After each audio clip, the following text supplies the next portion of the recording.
Hi, I'm going to demonstrate today how to extinguish a temporary fire so that we leave no trace. So what I've done here is I've built myself a pit and I've lit my fire in it. Now I've let it cool down thoroughly, although if I put my hand over I can still feel that it's quite warm and there's a bit of smoke coming off it.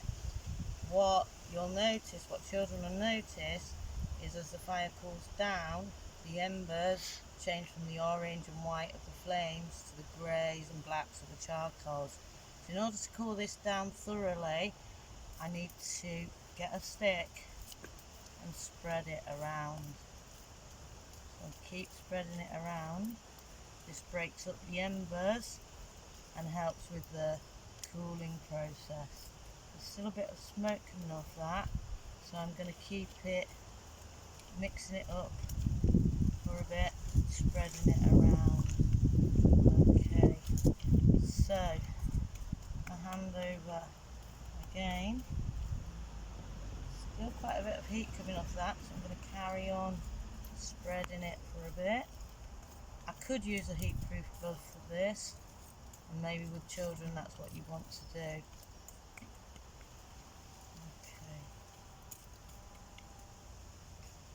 Yeah, I can definitely feel a fall in temperature.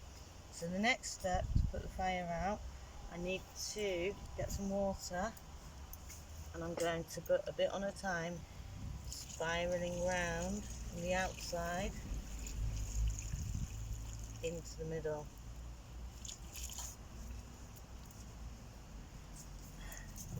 I'm going to mix that up now. And this water should have cooled the fire down and the embers sufficiently to the point that I can touch it. I recommend that the forest school leader always does this before allowing any of the learners to have a go at touching it. Yeah, that's really cool now. If I was in the woodland, I would collect these embers and scatter them around discreetly so that the nutrients can go back into the forest. Obviously spreading them so that they don't show up too much.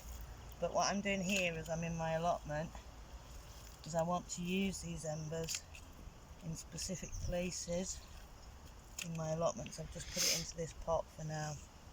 Okay, now I need to use a stick to really poke into that soil to make sure that it is thoroughly cooled down. We don't want any chance of the fire igniting again. And I now, just to make doubly sure, I'm going to add some more water. Now I've done that, mix it in, make sure it's cooled down. And in order to leave no trace, I can cover this up now in the woodland with the soil that we've removed beforehand and the leaf litter, or you could use some sort of mulch. What I'm going to do here is gently breaking up the soil so I can flatten it out, level it out, so that here on my allotment